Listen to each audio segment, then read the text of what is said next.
கிறிஸ்துவுக்குள் அன்பான தேவனுடைய பிள்ளைகளே, ஆண்டவராய் இயேசு கிறிஸ்துவின் நாமத்திலே உங்களை அன்போடு நான் வாழ்த்துகிறேன். இந்த நிகழ்ச்சிக்கு வரவேற்கிறேன்.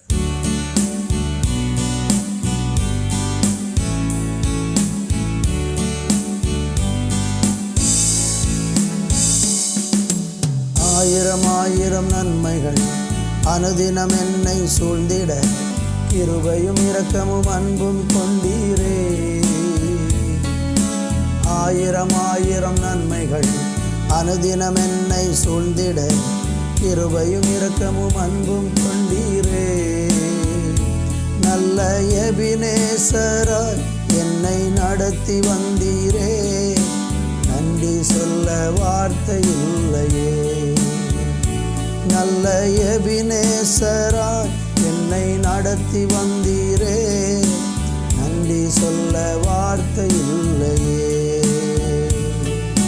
காலை மாலை எல்லா வேளையிலும் என்னை நடத்தும் கரங்கள் நான் கண்டே. தேவை பெருகும் போது சிக்கி தவித்திடாது உதவும் கரங்கள் நான் கண்டே. காலை மாலை எல்லா வேளையிலும் என்னை நடத்தும் கரங்கள் நான் கண்டே. தேவை பெருகும் போது சிக்கி தவித்திடாது உதவும் கரங்கள் நான் கண்டே. எல்லா நெருக்கத்திலும் என்னை விடாமல் காக்கும் அன்பின் நல்ல கர்த்தரே. ஆயிரம் ஆயிரம் நன்மைகள் அனுதினம் என்னை சூழ்ந்திட, கிருபையும் இரக்கமும் அன்பும் கொண்டீரே. ஆயிரம் ஆயிரம் நன்மைகள் அனுதினம் என்னை சூழ்ந்திட, கிருபையும் இரக்கமும் அன்பும் கொண்டீரே. நல்ல எபினேசராய் என்னை நடத்தி வந்தீரே, நன்றி சொல்ல வார்த்தை இல்லையே. நல்ல எபினேசராய் என்னை நடத்தி வந்தீரே, நன்றி சொல்ல வார்த்தை இல்லையே. நன்றி சொல்ல வார்த்தை இல்லையே. நன்றி சொல்ல வார்த்தை இல்லையே. ஆண்டவரே, உங்கள் பரிசுத்தமுள்ள நாமத்தை ஆண்டவரே நாங்கள் உயர்த்தி மகிமைப்படுத்துகிறோம். அப்பா, எங்கள் மத்தியில் நீங்கள் உலாவி கொண்டிருக்கிற நல்ல கிருபைக்காக மனதார நாங்கள் கர்த்தரை இந்த ஆண்டவரை வேளையிலே ஸ்தோத்தரிக்கிறோம். உடைய பிரசன்னம் தொடர்ந்து எங்களை நிரப்பட்டும். நிகழ்ச்சியை பார்க்கிற ஒவ்வொரு பிள்ளைகளையும் என் தேவன் மனப்பூர்வமாய் வந்து இறங்கி ஆசீர்வதிப்பீராக.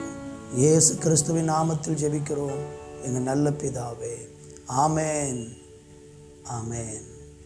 அன்பு தேவ பிள்ளைகளே, இந்த நாளை தியானிப்பதற்கு சங்கீதம் 31:19 உமக்கு பயந்தவர்களுக்கும் மனுபுத்திரருக்கு முன்பாக உம்மை நம்புகிறவர்களுக்கும் நீர் உண்டு பண்ணி வைத்திருக்கிற உம்முடைய நன்மை எவ்வளவு பெரிதாய் இருக்கிறது.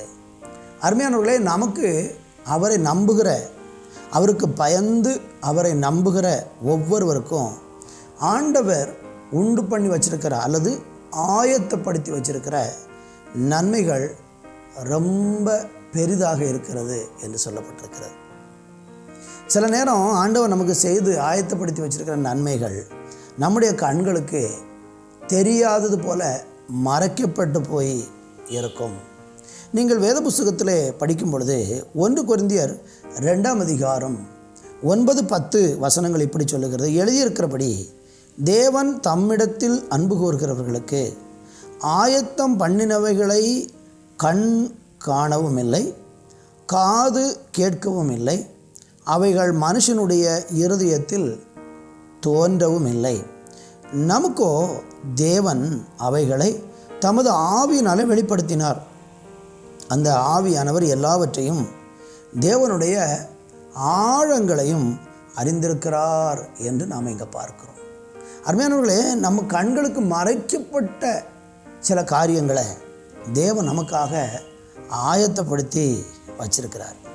அது எந்த மனுஷனுடைய காதுகளுக்கும் கேட்காது, எந்த மனுஷனுடைய இருதயத்திலையும் தோன்றாது. ஆனால் நீங்கள் நானும் ஆண்டவரோடு ரொம்ப நெருக்கமாக ஆண்டவரை சேவித்து, ஆண்டவரை விசுவாசித்து, ஆண்டவருடைய ஆவியை பெற்று அந்த பரிசுத்தாவியின் நிறைவிலே நம்ம வாழும்போது ஆவியானவர் எல்லாவற்றையும் என்ன செஞ்சார்னா சில நேரங்களில் நமக்கு வெளிப்படுத்துவார்.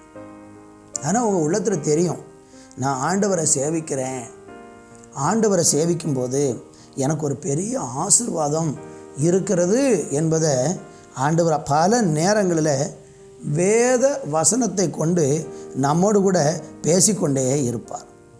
ஆண்டவருடைய வார்த்தையை கொண்டு பேசிக்கொண்டே இருப்பார். ஜெபம் பண்ணும்போது ஆவியில் தேவன் உங்களுக்காக நான் நிறைய நன்மைகளை வைத்திருக்கிறேன், நீ கலங்காதே, நீ பயப்படாதே, எல்லாவற்றையும் உனக்கு தருவேன் என்று ஆண்டவர் நமக்கு வைத்திருக்கிற நன்மைகளை நமக்கு வெளிப்படுத்துவார்.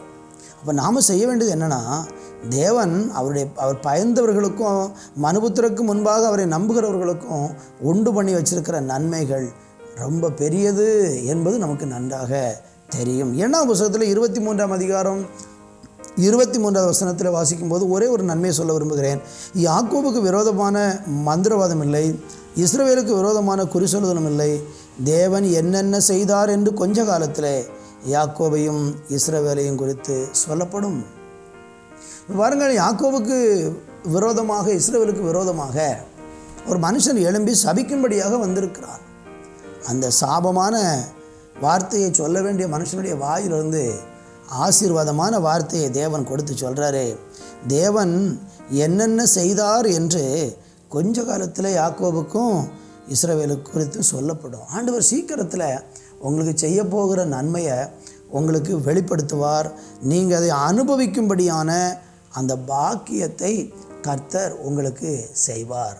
அதனால் ஆண்டவரை சேவிக்கிற யாருமே ஆண்டவரிடத்திலிருந்து நன்மை பெறாமல் போனதே இல்லை, நன்மை பெறாமல் போனதே இல்லை. உங்களுக்கு ஒரு பெரிய ஆசீர்வாதம் இருக்கிறது. ஒருவேளை இன்றைக்கி நீங்கள் சில கஷ்டங்களின் வழியாக போகலாம். இன்றைக்கி ஒருவேளை நீங்கள் ஆண்டவரை சேவித்தும் உங்களால் சில நன்மைகளை அனுபவிக்க முடியாமல் போகலாம். அதற்காக நீங்கள் மனம் தளர்ந்து போக வேண்டிய அவசியம் இல்லை. உங்களுக்காக தேவன் ஆயத்தப்படுத்தி வச்சிருக்கிற நன்மை அது உங்களுக்கே கிடைக்கும். அது ஆண்டவரை சேவிக்கிற நாள் வரைக்கும் யாருக்கும் கொடுக்கவே மாட்டார். அது உங்களுக்கு தான், அந்த ஆசீர்வாதம் உங்களுக்கு தான், உங்கள் குடும்பத்துக்கு தான். உனக்குன்னு கர்த்தர் முன்குறித்து வச்சிருக்கிறாரே, திட்டமிட்டு வச்சிருக்கிறாரே. மனுஷனுடைய கண்கள் காணவில்லை, மனுஷனுடைய செவி கேட்கவில்லை என்று சொல்லப்படுகிற அந்த நன்மை இருக்குது பாருங்கள், அது உங்களுக்காகவே தேவன் நியமித்து வச்சிருக்கிறார்.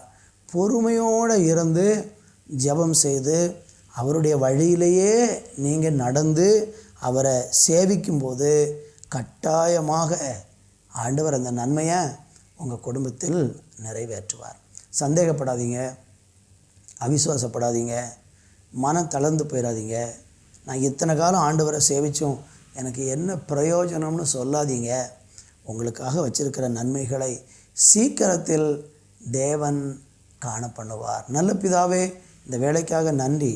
நீர் ஆயத்தப்படுத்தி வச்சிருக்கிற நன்மையை அனுபவிக்கிற அந்த மகா பெரிய பாக்கியத்தை உங்கள் பிள்ளைகளுக்கு கொடுத்தரணும். இயேசுவின் நாமத்தில் பிதாவே, ஆமேன், ஆமேன்.